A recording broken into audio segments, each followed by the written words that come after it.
Where does creativity fit into compliance? In more places than you think.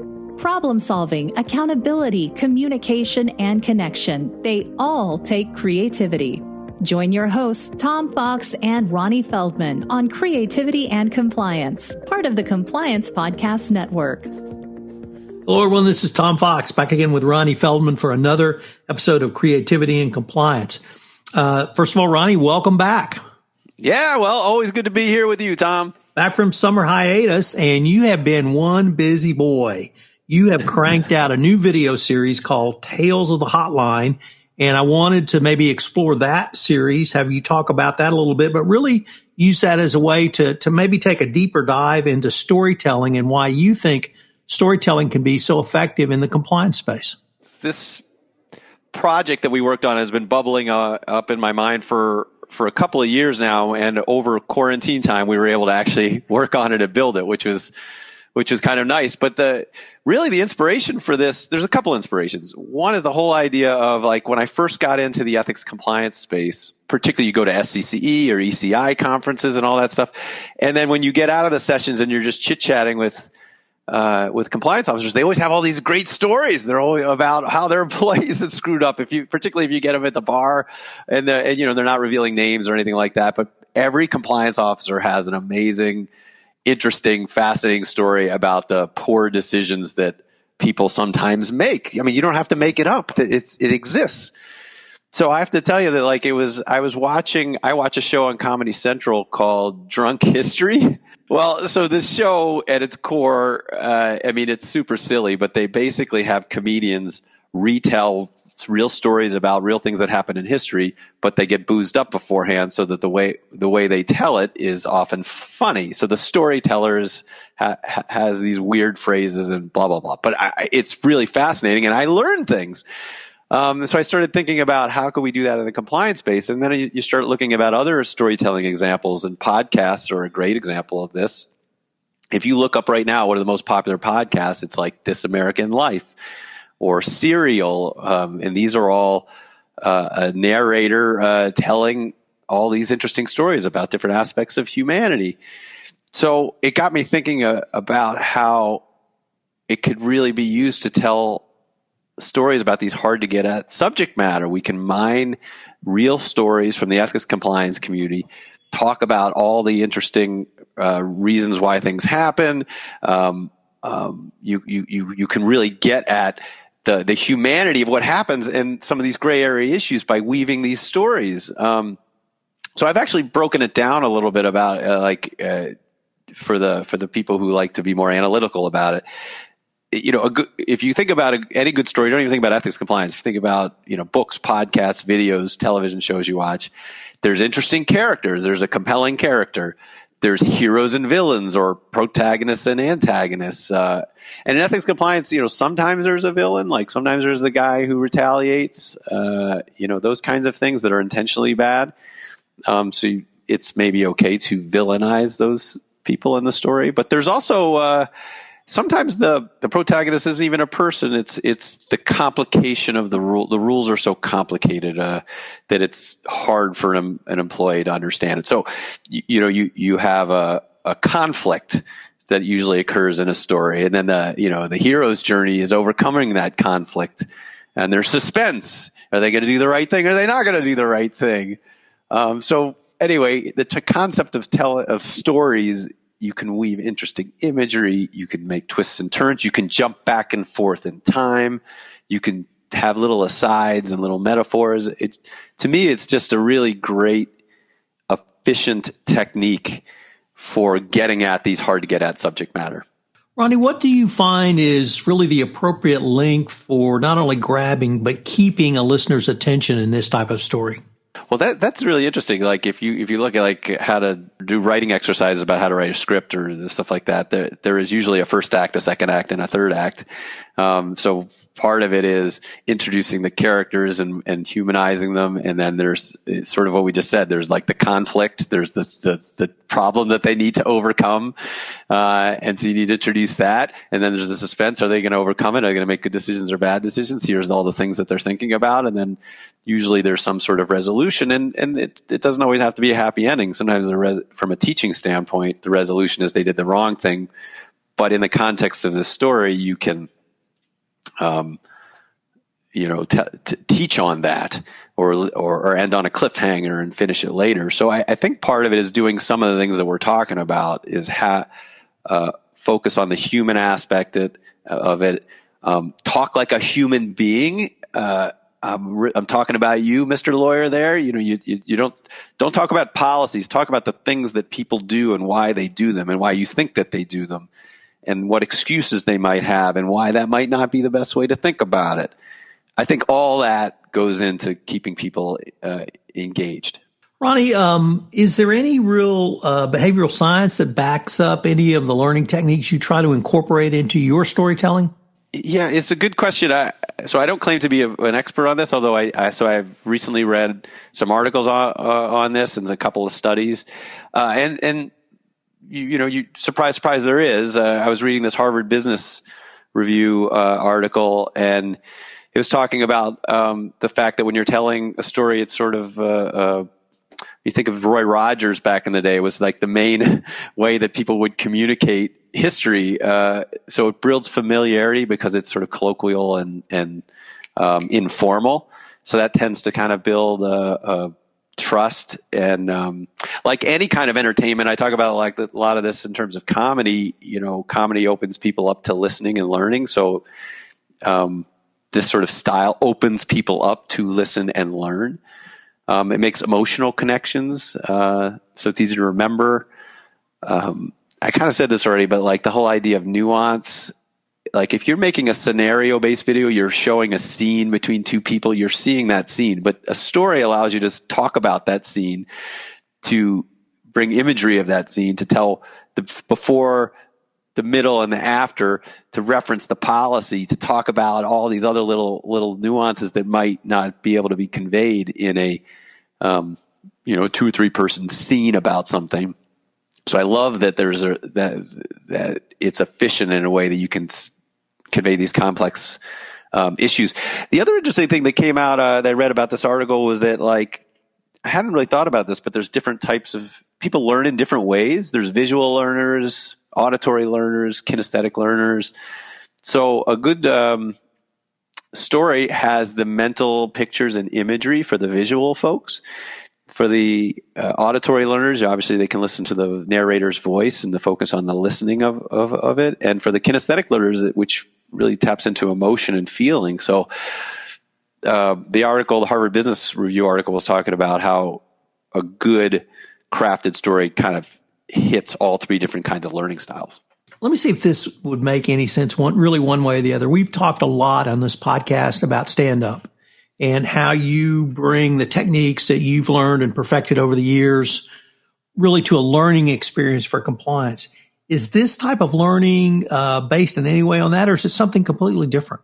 Well, I think it taps into, it's a good question. The thing that I like to think that me and my company bring to the table is we're grabbing theatrical techniques and techniques from the improv and sketch community and the comedy community and applying what we learn from those communities to the ethics compliance space to help engage people and help them learn and to help promote an ethical culture and a speak-up culture. So yeah, it's fun. You're asking the question in a way I hadn't thought about it. But yeah, I think so. In any movie script, in any play that's written, in any sketch scene that's written, you do develop techniques on how to tell a good story. And it's usually some of the things that we were talking about. Usually you start by focusing on what's true. So sometimes when I'm working with ethics and compliance officers on making a video, they always want to talk about something really funny. And I go, okay, plenty of time for that. What actually happens? And tell me why it happens. And let's give 4 or 5 examples of how that happens and why you think that occurs. And usually there's enough meat in there the story sort of weaves itself, and then we sort of like apply a beginning, middle, and end, and try and have some structure to it at the end. But mostly it's about focusing on what's true and really heightening those behaviors sometimes, or using metaphors to illuminate what those behaviors. If you're doing this, that would be like doing this. So I feel I don't know if I'm answering your question, but I feel like storytelling allows us to pull from a lot of our training. But I think anybody can do it, honestly. Like anytime you're with your spouse or a buddy at a coffee shop or a bar or a Zoom happy hour, people are if you think about your favorite stories to tell, you're excited and you're animated and you have all this interesting information in you. So I think it's just applying that kind of point of view to these very serious subjects. Ronnie, that really leads into directly a question I wanted to pose to you, because I've heard you talk about you and your creative team and really how much they've enjoyed maybe turning their skills to an area that they had not really thought about using them in. And I wanted to maybe ask you to talk about the creative process, really using comedians that you've worked with professionally for many years, but asking them to do something a little bit different. And it seems like they fully embrace the entire concept and really enjoy working on this. Would that also be fair? Yeah, I have to tell you that so I've been very fortunate. So I've been in the Chicago improv and sketch community for 20 years. So I've met tons of my tribe there. I mean, a lot of people have gone on, I won't name drop, but are, on film and television and stuff like that.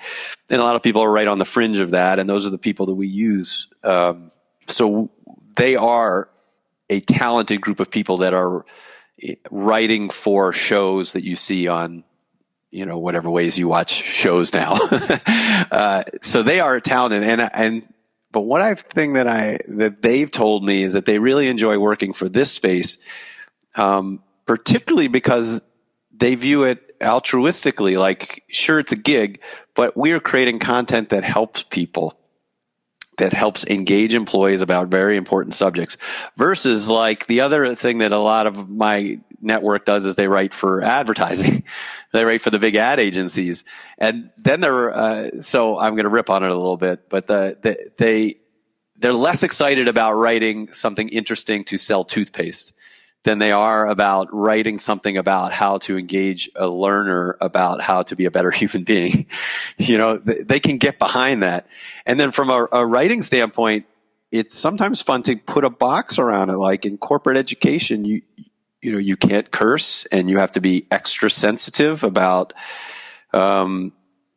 making sure not to offend. And so these are challenges, but we view it as a challenge. You can still be interesting, engaging, and with writing within that box, and that's an added challenge to apply our techniques to those areas. And again, back to the idea of storytelling, you don't have to invent. You need to mine from what's actually happening and just tell lots of details and specifics. That's actually a fun little thing. I know I'm rambling a little bit, but like whenever you're improvising on stage, you always get a laugh by just talking about specifics. It's much more interesting on stage. If you're on stage and you're saying, hey buddy, can you give me a beer? You get a much better laugh if you're like, hey Tony, can I get a Miller High Life chilled in a ice cold glass? Like, the specifics bring imagery, and that imagery brings recognition, and you might get a laugh or a smile just out of that specific. As you reminded our audience early in the podcast, and as you continually remind our audience throughout this podcast series, I'm a lawyer. Yeah. And I tend to think of things, or I see things through the lens of a lawyer. And I think maybe you're right that many of us have heard these stories, if not anecdotally, maybe around a bar, maybe around a cup of, coffee shop, maybe Chatham House rules or things like that. But how do you really how do you convince people to take real life stories that you and your team can then make into an engaging narrative that can be used as a teaching moment throughout an organization? Yeah, well, to be fair, companies have been doing this for a long time. Not all of them, and I think more and more, I'm encouraging more companies to use this technique. But if you talk to a lot of different compliance officers, they will say the most popular thing that they put out is they will have they call it different things, but it's usually like, ripped from the headlines, or it's a newsletter that will share something that actually happened. I was talking to a company the other day, and they were talking about how they just take things in the news. So an ethical situation in the news, and then they write about it and pose it as questions. And some companies will actually take real things that happen. They wait a couple of years, change the details or change the specifics and put it out there. And it is always the most popular thing because people love the gossip and they love those details. I do come across companies that are more, I would say, lawyers are sometimes fear-based, like we have to protect. We don't want to do, we're worried about protecting the company, so they're afraid to, I'm using the wrong words. They're not afraid. They're using their skills to protect the company. But I think that they sometimes do a disservice because by not sharing these things, they're sort of, people know bad things are going on. And I think you get credit for sharing that and what happened, and it actually starts to breed transparency. And plus, employees like to hear about it. So my encouragement to the community out there is if you're in one of those conservative areas where they're not going to let me tell these real stories, you can certainly pull stuff from the news. There's certainly plenty of corruption cases out there that you can talk about. But even there's like more human cases. I was talking to a client, I guess this is probably 18 months ago, and Phil Mickelson, the golfer, was putting during and I think he was way out of the he wasn't in the money, and he missed a putt badly. And before the ball stopped rolling, he went and hit it again, and everybody gasped because that's like a breach of etiquette, and it didn't really affect his outcome. But this guy wrote about it in his ethics blog and used it as an opportunity to talk about what's the ethics of that. So I think that's a good example of things you can use, that kind of story from real life. And then I guess to bring it back to the things that we're doing, what we did is when we created this Tales from the Hotline series, is I got 7 different companies to commit to telling me real stories. And then serve as subject matter experts. And we committed to changing those details and mixing all those stories together so that we can present to the community stories from lots of different types of companies. And then that way it takes the risk of, people are worried about unveiling some specifics. So we've veiled it just enough that hopefully it's still compelling and interesting. But not worrisome from a legal perspective. Ronnie, unfortunately, we're near the end of our time, but I was wondering if the audience wanted to maybe get a teaser of any of these, or is there any way that you would have one up that people could look at that we could link to in the show notes on Tales from the Hotline? Well, sure. Yeah, well, absolutely. So, anybody who wants to see these videos can come contact us at info@learningsentertainments.com or one of the links that you provide. We've made a whole bunch of different stories. The intention is to keep generating them based off of user feedback. So if people have ideas for stories they want to tell, come contact me and we can work together to make those. But the ones that to me, it's so interesting. The ones that we had the most fun telling were almost the people can't see what I'm doing. Like the hardest stories to tell were the ones that were most interesting to tell. So we have a story involving discrimination about a manager who was commenting and ultimately maybe touching a woman's hair. And we've learned a little bit about the law on that. So we comment on how that falls in the area of discrimination, but we tell that story and how that went down. We had a client who submitted a story about a new transgender employee and how that was relatively unusual for their company. So we found an interesting way to tell that story to help socialize that for companies or people who may not be 100% sure just how to deal with it. And of course, the answer is treat people like they want to be treated. But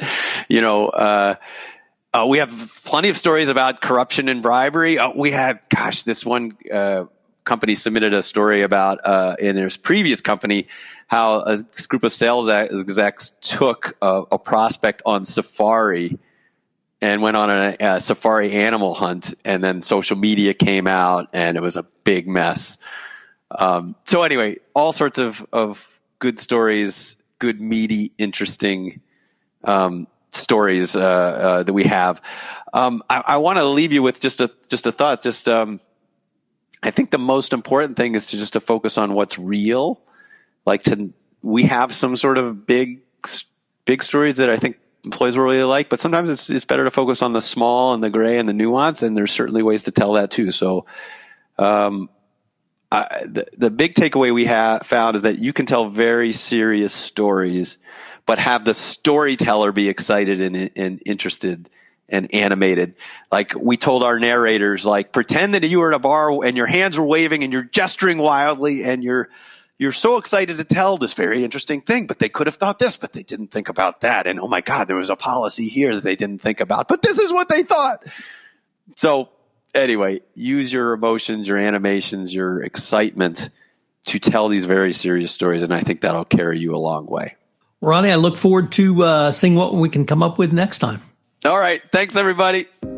Thanks for joining us for this episode of Creativity and Compliance. If you enjoyed the episode, make sure to subscribe and leave a review.